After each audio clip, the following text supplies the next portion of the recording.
First मेरा music album आया Bollywood, title ही उसका बॉलीवुड है। तो आप बोल सकते हैं कि रवि किशन की खोज।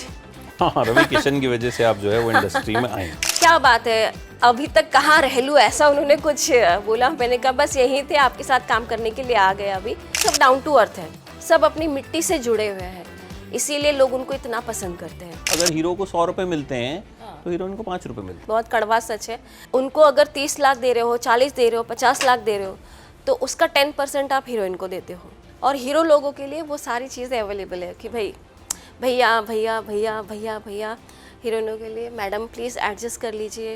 मेरी बात मानोगी तो बहुत कामयाब हो जाओगी, अगली 4 फिल्में भी मिल जाएंगी। इनडायरेक्टली बोलते हैं लोग, काफ़ी लोगों ने किया और कर रहे हैं। ना मानो तो कितना नुकसान हो जाता है, खत्म हो जाता है इंडस्ट्री से। ऑब्वियसली ख़त्म करने की कोशिश करते हैं। भोजपुरी इंडस्ट्री को बहुत क्रिटिसाइज किया जाता है अश्लीलता के लिए। हाँ। उसके लिए आप किसको जिम्मेदार मानते हैं? कुछ उसमें वल्गैरिटी हो, डबल मीनिंग हो या एक्सपोजिंग हो, तो वो बहुत एकदम कहाँ से कहाँ पहुँचा देते हैं। और फिर उसने मुझे बोलना शुरू किया, मैडम मेरे पास कट्टा है, अगर आपको किसी ने कुछ बोला ना तो मेरे को बोलना, मैं शूट कर दूंगा। मैंने कहा माय गॉड, ये बॉय कट्टा लेके घूमता, मुझे नहीं चाहिए, इसको हटाओ यहाँ से।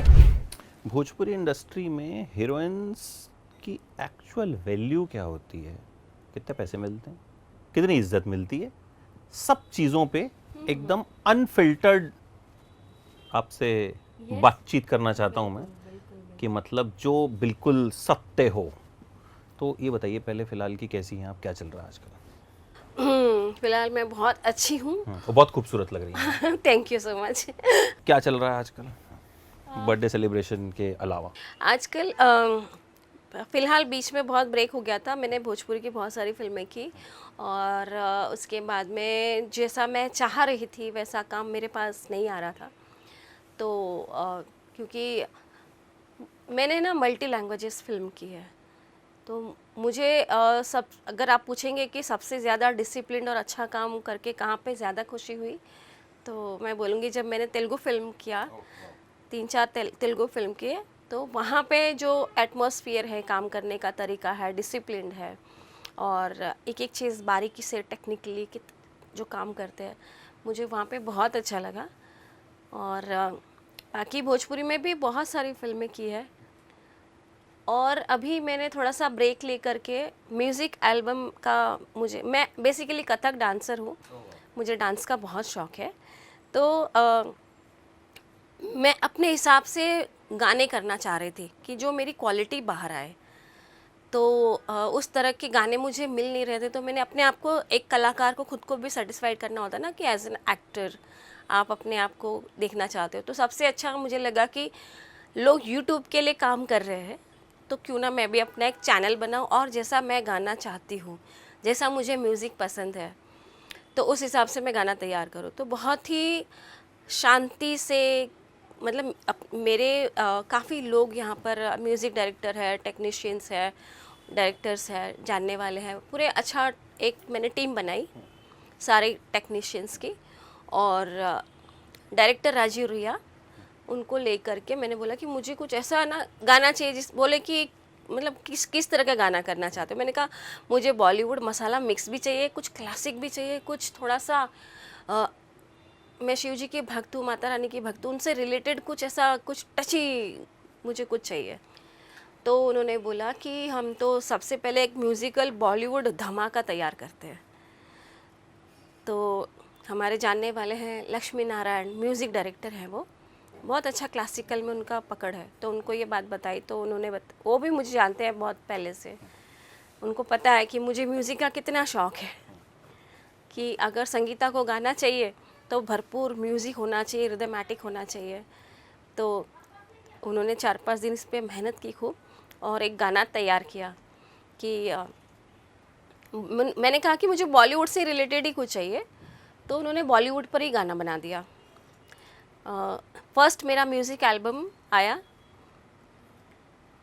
बॉलीवुड, टाइटल ही उसका बॉलीवुड है।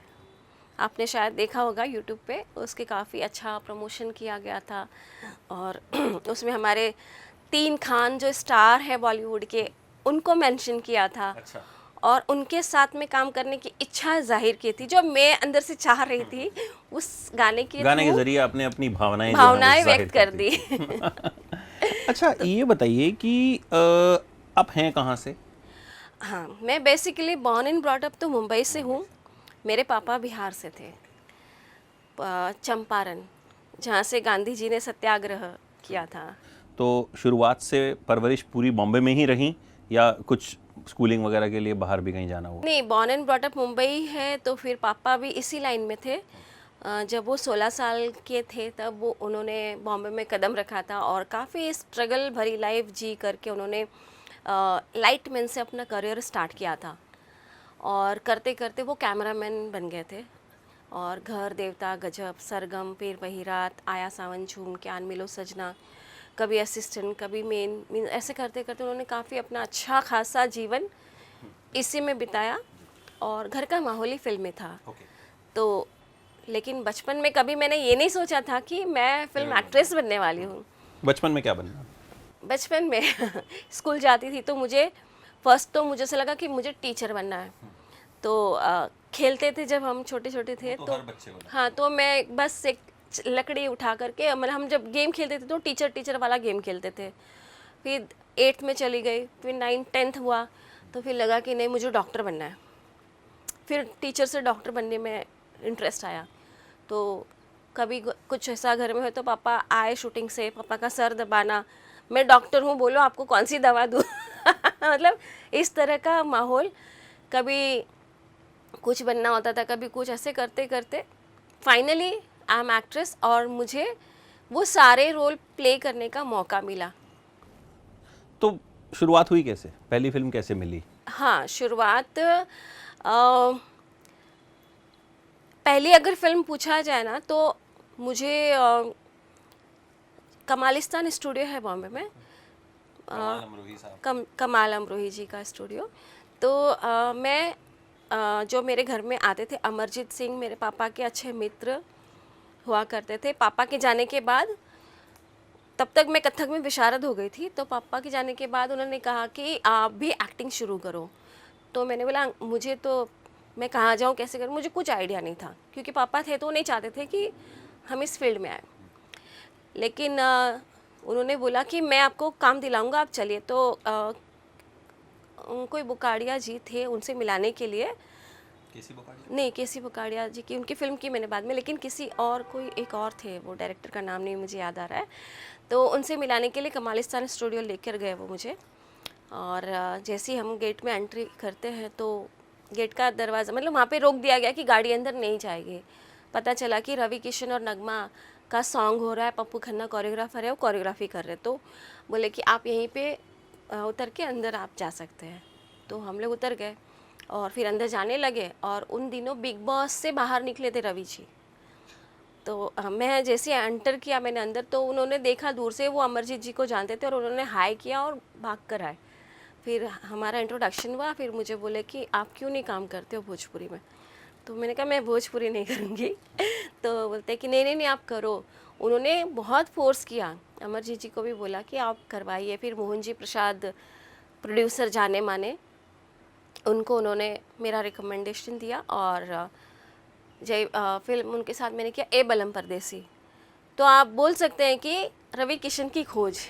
हाँ, रवि किशन की वजह से आप जो है वो इंडस्ट्री में आई। भोजपुरी इंडस्ट्री। तो उसके बाद लगभग सबके साथ काम किया आपने?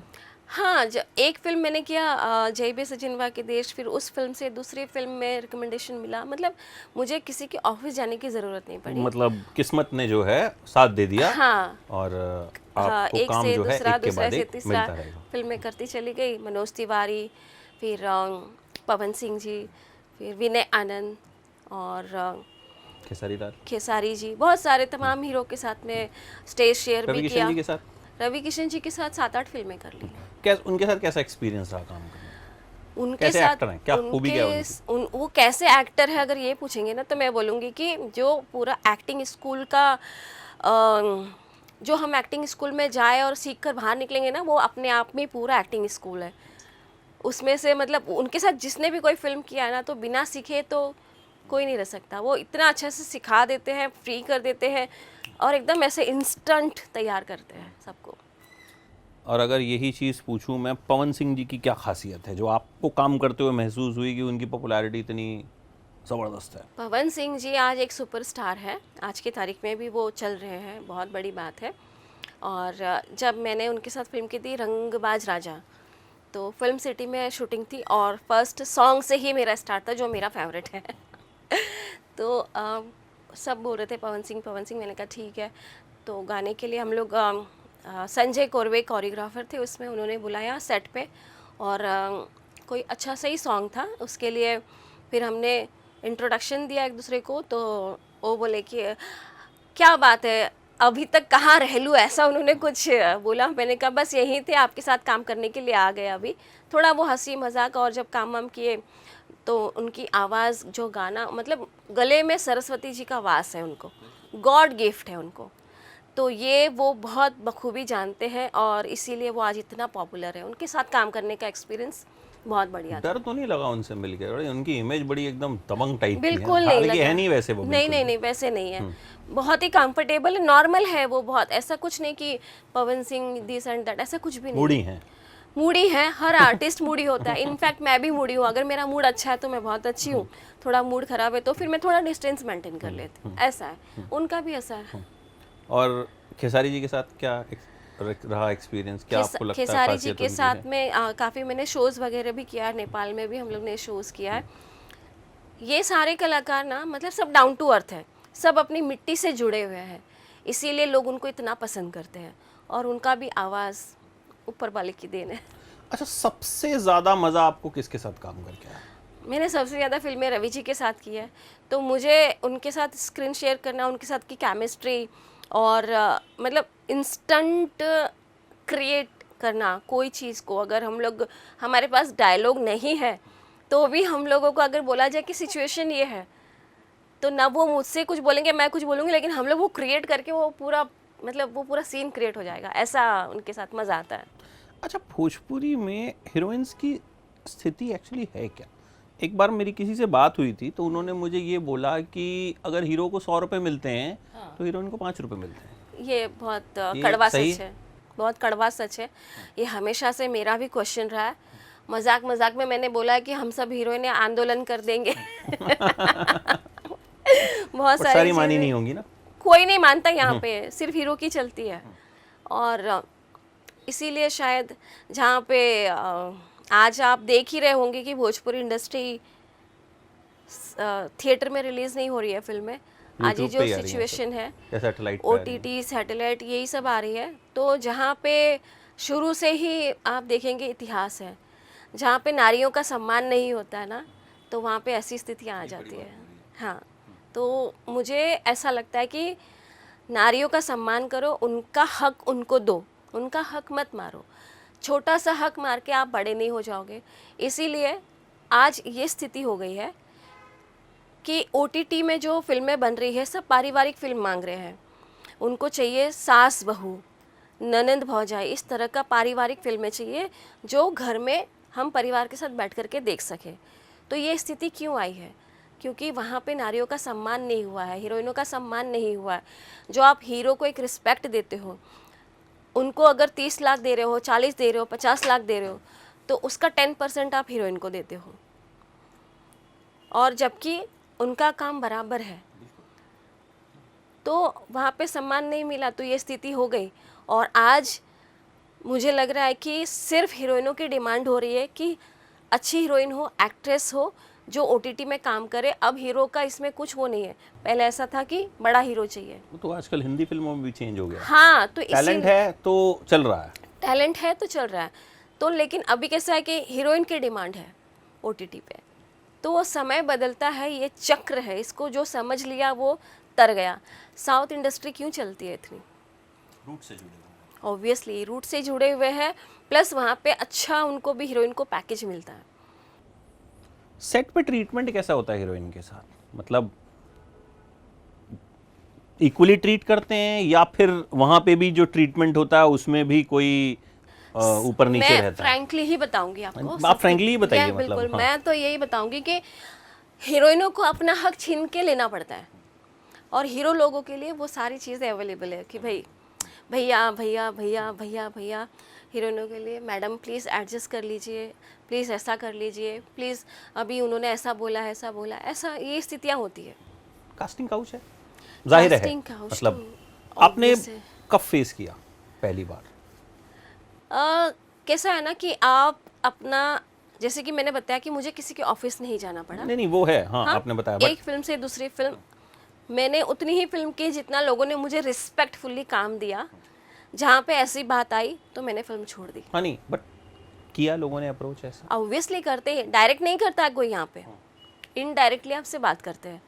तो आपके पास उतना सेंस समझ होनी चाहिए कि सिचुएशन क्या होने वाली है आगे जा कर के, तो उस चीज़ से अपने आप को कैसे बचाना है वो देखा है, बचपन से सीखा है, तो इसलिए मुझे पता है। लेकिन जो नए आते हैं ना, उनके लिए बहुत डिफिकल्ट है। किसी हीरो ने किया कभी ऐसा कि मेरी बात मानोगी तो बहुत कामयाब हो जाओगी, अगली 4 फिल्में भी मिल जाएंगी, और नहीं नहीं, मानोगी ऐसा तो? मैंने बताया ना, ऐसा नहीं नहीं, डायरेक्ट नहीं, डायरेक्ट कोई नहीं इनडायरेक्टली बोलता, बोल रहा इनडायरेक्टली बोलते हैं लोग। मगर डिपेंड करता है कि आप कितना कंफर्टेबल हो, क्या वो चीज़ के लिए आप तैयार हो। हाँ, अगर आप तैयार हो तो काफ़ी लोगों ने किया और कर रहे हैं। तो सबकी अपनी सिचुएशन होती है। मेरी ऐसी सिचुएशन थी कि मुझे जो रिस्पेक्टफुली काम मिला मैंने किया, वरना मैं अपने घर बैठी और खुश रही अपने परिवार वालों के साथ। हूँ। ना मानो तो कितना नुकसान हो जाता, खत्म हो जाता है इंडस्ट्री से। ऑब्वियसली ख़त्म करने की कोशिश करते हैं, आपके पीछे कभी बहुत सारी बुराई करते हैं। और अगर कोई किसी की बुराई करता है तो समझ लेना कि उसके उसके साथ ज़मीनी अंगूर खट्टे हैं। तो ये चीज़ें होती है। ये इतना जो एक एक चीज के लिए जो भोजपुरी इंडस्ट्री को बहुत क्रिटिसाइज किया जाता है, अश्लीलता के लिए, हाँ। उसके लिए आप किसको जिम्मेदार मानती हैं? क्या सिंगर्स ने बेड़ा गर्क किया इंडस्ट्री का, या क्यों ऐसा क्यों है, जबकि दर्शक तो बहुत है? दर्शक तो बहुत है, और एक एक गाना कोई भी रिलीज होता है तो मिलियंस व्यूज जाते हैं, जितना बॉलीवुड का नहीं जाता है। बिल्कुल बिल्कुल, ऐसा है। ये फैक्ट है। हाँ, तो कैसा है ना कि मुझे लगता है ऑडियंस भी जिम्मेदार है इसके लिए। आप अच्छी चीज़ बना के दो, देखो वो लोग ज़्यादा नहीं देखना पसंद करते हैं। कुछ उसमें वल्गैरिटी हो, डबल मीनिंग हो या एक्सपोजिंग हो, तो वो बहुत एकदम कहाँ से कहाँ पहुँचा देते हैं। ये सीन है। तो सिंगर्स ने नुकसान किया, आपको लगता है कि जो एक सिंगर्स एक्टर्स बने उसकी वजह से कहीं ना कहीं इंडस्ट्री को नुकसान हुआ? ऐसा कई लोगों के मुंह से मैंने सुना। सिंगर्स देखो, आप अगर जो चीज़ चलेगी सिंगर भी तो वही गाएगा, अगर अश्लीलता नहीं चलेगी तो वो नहीं गाएगा। कहीं ना कहीं दोनों का हाथ है, सिंगर भी है और ऑडियंस भी है। क्योंकि ऑडियंस ऐसी है तो सिंगर ने वही चीज़ उनको परोसी, क्योंकि ऑडियंस ने वैसी चीज़ ली तो फिर सिंगर को वही गाना पड़ा। अच्छा, कभी आपके साथ इस तरह की सिचुएशन आई कि कोई फिल्म साइन कर ली, शूटिंग शुरू हो गई, लेकिन फिर हीरो के साथ नहीं जमी, या कुछ इस तरह की चीज़ें आ गई कि आपको फिल्म छोड़नी पड़ गई या छुड़वा दी गई? अ, जैसे कि अनाउंस होती है ना फिल्में, यहाँ पे फेसबुक पे, इंस्टाग्राम पे, यहाँ वहाँ अपलोडिंग हो जाता है कि ये फिल्म बनने जा रही है ऐसा, और सपोज XYZ हीरो है, संगीता तिवारी हीरोइन है, तो फिर यहाँ पे इतना कंपटीशन करते हैं लोग। मैं हीरोइनों की बात करूँगी, क्योंकि मैं अगर साइन हुई हूँ तो वहाँ पे बैक बाइटिंग करके, किसी तरह से अप्रोचिंग करके कि आप उनको क्यों ले रहे हो, तो थोड़ा सा प्राउडी है, घमंडी है, ऐसा है। मेरे साथ ऐसा हुआ है। हाँ, बहुत मतलब अपने आप में रहती है, ज़्यादा बातें नहीं करती है, अपने काम से काम रखती है। मेरे लिए ऐसा लोग बोलते हैं, तो बहुत घमंडी है। ठीक है, मैं हूँ अपने हिसाब से जो हूँ, तो फिल्में इस तरह से मेरे हाथ से निकल जाती थी, तो मैं ठीक है, वो मेरी किस्मत का नहीं था, निकल गया, इट्स ओके। कोई फिल्मों को करने का अफसोस हुआ कि मुझे नहीं करनी चाहिए थी किसी भी वजह से? मतलब जब आपने वो फिल्में कर ली, वो रिलीज़ हो गई, आपको लगा हो नहीं यार ये मुझे नहीं करनी चाहिए थी? ऐसा तो कोई फिल्म नहीं। हाँ, अगर जो रिलीज़ नहीं होती है ना, अभी टचवुड मेरी सारी फिल्में रिलीज़ हुई है। सिर्फ एक फिल्म जो मैंने की थी राधे रंगीला, वो थिएटर पे आई नहीं, तो उसका मुझे अफसोस हुआ कि मतलब टीम अच्छी नहीं थी, कि क्या अच्छा नहीं था, क्यों नहीं रिलीज़ हुई। वो दुख होता है एज एन कलाकार कि आपने इतनी मेहनत की और वो फिल्म थिएटर पे नहीं आई, तो उस चीज़ का मुझे दुख होता है ज़रूर। किसी एक्टर के साथ, डायरेक्टर के साथ काम करने का अफसोस रहा कि आगे से नहीं करूँगी? कुछ ऐसा हुआ अनप्लेजेंट एक्सपीरियंस? अनप्लेजेंट तो नहीं है, अगर मैं कोई फिल्म करती हूँ ना उसको प्लेजेंट माहौल बना देती हूँ, और डायरेक्टर को काम नहीं भी आता है ना तो अपने हिसाब से निकलवा लेती हूँ। मुझे ये बताइए कि भोजपुरी इंडस्ट्री की सबसे बड़ी दिक्कत आपको क्या लगती है, कि जिस वजह से ये इंडस्ट्री उतना ग्रो नहीं कर पाती? आपने बोला मिलियंस ऑफ व्यूज़ आते हैं जो बॉलीवुड के भी नहीं है, तो ये फैक्ट है, ठीक है। मतलब लोग भोजपुरी कंटेंट देखते हैं, देखना चाहते हैं, बहुत बड़ा दर्शक वर्ग है, लेकिन तब भी मतलब आप अगर देखें तो भोजपुरी के जो एक्टर्स हैं सोशल मीडिया पे उनका एंगेजमेंट बहुत ज़बरदस्त है। वो चीज़ वहाँ मटेरियलाइज नहीं हो पाती है। मतलब वो इंडस्ट्री वहीं की वहीं है, मतलब वहीं घूम रही है, कुछ आगे नहीं। जबकि साउथ बहुत आगे बढ़ गया, और कहीं कहीं का मराठी सिनेमा बहुत आगे बढ़ गया, ठीक है। आपने मल्टीलिंगुअल फिल्में की हैं तो आप उस वहाँ के सिनेमा को आप बेहतर जानती हैं कि वो कितना आगे बढ़ गया है। बट ये पीछे ही जा रहे हैं, मतलब कहीं आगे बढ़ना तो छोड़िए, मतलब वो कुछ ऐसा लग नहीं रहा कि कोई एक भी फिल्म ऐसी आई हो जिसकी नेशनल लेवल पे बात हो रही है। आज नेशनल अवार्ड मिले, कांतारा को नेशनल अवार्ड मिला, ठीक है, साउथ की फिल्म है, ठीक है। जब वो फिल्म रिलीज हो गई थी उसके बाद उसके चर्चे हुए थे, मतलब। लेकिन ये कुछ एक भी ऐसी कोई क्रांतिकारी चीज या कोई स्टैंड आउट चीज नहीं हो पा रही, तो क्या दिक्कत है क्या? आपने बहुत अच्छा क्वेश्चन किया है। ये चीज़ जो ये बातें हैं ना, ये हम पूरे भोजपुरी इंडस्ट्री के लोगों को इकट्ठा करके, सारे स्पॉट बॉय से लेके प्रोड्यूसर तक, जितने कैटेगरी में सब लोग आते हैं ना, सबको एक जगह पर इकट्ठा करके सबको एक बात समझानी पड़ेगी मेरे हिसाब से, कि आप सब एक पूरी इंडस्ट्री है, आप एक परिवार है। जब कोई प्रोजेक्ट बनता है ना तो उस प्रोजेक्ट का हिस्सा बनने के लिए लोग ऐसी होड़ मचा देते हैं कि आपस में एक दूसरे की बुराई शुरू कर देते हैं। जैसे एक कुआं है, कुएं के अंदर मेढक है, वो ऊपर चढ़ने की कोशिश करता है, दूसरा खींच लेता है उसको नीचे। तो ये भोजपुरी इंडस्ट्री की सबसे बड़ी प्रॉब्लम है। इसको लोगों को समझना पड़ेगा कि अगर कोई आगे बढ़ रहा है ना तो उसको पीछे मत धकेलो। जो जिस लायक है, जो जिस कैरेक्टर में जा रहा है ना, उसको उसी में जाने दो। आप पीछे से उसको उंगली करके निकाल मत दो, और सामने वाला प्रोड्यूसर का प्रोजेक्ट ख़राब मत करो। तो यहाँ पे सब एक दूसरे के पीछे टांग खींचने के लगे हुए हैं। पूरा पूरा पूरा पूरा किसकी बात करे किसकी नहीं करे वो नहीं है। आपस में एकता नहीं है, यहाँ पे यूनियन नहीं है। इसीलिए आज बहुत दुख के साथ कहना पड़ता है कि हमारी जो भोजपुरी इंडस्ट्री है, जो हमारा कल्चर है, सब मतलब बहुत बड़ा गढ़ है ये। यूपी और बिहार फिल्म के लिए बहुत बड़ा गढ़ है, और यहाँ से बहुत सारी चीज़ें हम संस्कृति दिखा सकते हैं समाज को, लेकिन नहीं दिखा पाते हैं क्योंकि हम एक दूसरे की टांग खींच रहे हैं। हमारे पास एकता नहीं है, यूनिटी नहीं है, और सब एक दूसरे के ऊपर चढ़ के आगे बढ़ना चाहते हैं, जो इम्पॉसिबल है। ऐसा नहीं हो सकता। अगर यूनिटी होगी तो ही इंसान बढ़ पाएगा, यही बात है। बाकी कुछ नहीं, आपस में ही जो प्रॉब्लम्स है इसी को शॉर्ट आउट करना पड़ेगा। अच्छा, कभी कोई क्रेजी फैन एक्सपीरियंस हुआ कि कोई फैन मिल गया और मतलब पीछे पड़ गया हो कि भाई हाँ, शादी करनी ये है, तो हुआ या है। कोई किस्सा बताइए ऐसा। ये तो काफ़ी बार हुआ है, लेकिन एक हाईलाइट किस्सा ये है कि लखनऊ में मैं शूट करने गई थी। अंजनी जी उसमें प्रोड्यूसर थे और सरोज मिश्रा डायरेक्टर थे, रवि किशन जी हीरो थे उसमें।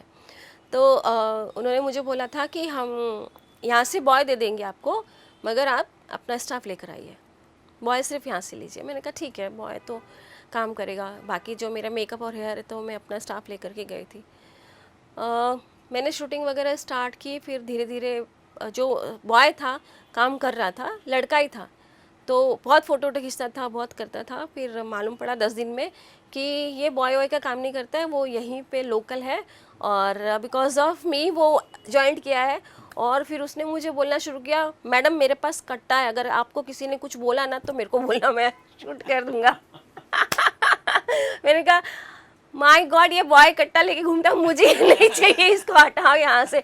तो मतलब उस समय मुझे थोड़ा एक्चुअली डर लगा था कि ऐसा भी क्या है, कट्टा लेके घूम रहे हैं यहाँ पे। तो वो एक चीज़ मुझे हमेशा याद बट उसने रहती है। आपको कोई नुकसान नहीं, नहीं मुझे पहुंचा? कोई नुकसान नहीं पहुंचा, आपके साथ रिस्पेक्टफुल रहा। लेकिन वो बस एकदम था कि मैं बॉम्बे चलूंगा आपके साथ में। मैंने कहा अच्छा, नहीं, मतलब बेसिकली आपके साथ रहने के लिए वो बॉय बन रहने गया। के लिए बॉय बना। हाँ, फिर बाद में कभी मुलाकात नहीं नहीं नहीं कांटेक्ट करने की उसने ना, भी ना, कोशिश ना। नहीं की? नहीं मैंने वो उतना फुटेज ही नहीं दिया आगे बढ़ने का। अच्छा, अब म्यूजिक आप कर रही हैं, उसके अलावा भी कुछ प्लान्स हैं? हाँ, म्यूज़िक के अलावा भी चल रहा है प्लान्स। मेरा फोकस है अभी, जैसे कि जो भी काम है कर तो रही हूँ, बट खुद का होम प्रोडक्शन भी है मेरा, साई चलचित्र एंटरटेनमेंट। तो इसके तले मैं अभी जैसे वेब सीरीज़ वगैरह, जो शॉर्ट मूवीज़ वगैरह है बन रही है, तो मीटिंग्स चल रही है मेरी कि देखती हूँ कौन सा अच्छा प्रोजेक्ट लगेगा जो सही समझ में आएगा, तो उसके ऊपर वर्किंग करनी। तो उसको प्रोड्यूस ही करेंगे, एक्टिंग प्रोड्यूस भी करेंगे, एक्टिंग भी करेंगे। Produce भी एक्टर हूँ तो एक्टिंग तो करूँगी। कई बार एक्टर्स प्रोड्यूस भी करते हैं और सोचते हैं कि चलो हाँ, अगर कोई सब्जेक्ट ऐसा होगा जिसमें कि मैं नहीं कर सकती हूँ, अगर मेरे लायक जो सब्जेक्ट होगा, तो definitely I will do that. चलिए, इंतजार रहेगा उसका भी। Sure, sure, thank you so much. definitely. Thank आपने you. बड़े बिंदास तरीके से जो है एकदम बातचीत की और सारी चीज़ें बहुत उसी तरीके से बताई जिस तरीके से हम सुनते आए हैं। हाँ तो आई थिंक वैसा ही होना चाहिए। एक्चुअली बस मुझे लगता है कि सबसे ज़्यादा ज़रूरत आज भोजपुरी इंडस्ट्री को ये है कि एकता बनाए रखे, यूनिटी में पावर है, जो वो पूरा दुनिया को दिखा देवे कि हम क्या क्या कर सकते हैं। और ये सारे जितने भी थिएटर्स बंद है ना यूपी बिहार में, ये सब जल्दी चालू करो। वही क्रेज़ होना चाहिए ऑडियंस का कि एक एक्टर जब फिल्म रिलीज़ होती है और थिएटर में जा कर के सारे ऑडियंस के साथ में फिल्म देखता है, सीटी ताली जब बजती सीटी है, ताली वो सब बजती है ना, वो सारा क्रेज़ सिनेमा का थ्रिल तो वही है। वो मज़ा चाहिए अभी। उम्मीद करते हैं होगा। Yes, yes, yes. Hope for the best. Thank you so much for joining and Thank wish you. You all the best. Thank you so much. Thank you. For exclusive and insightful videos, subscribe to our new channel ABP Live Premium.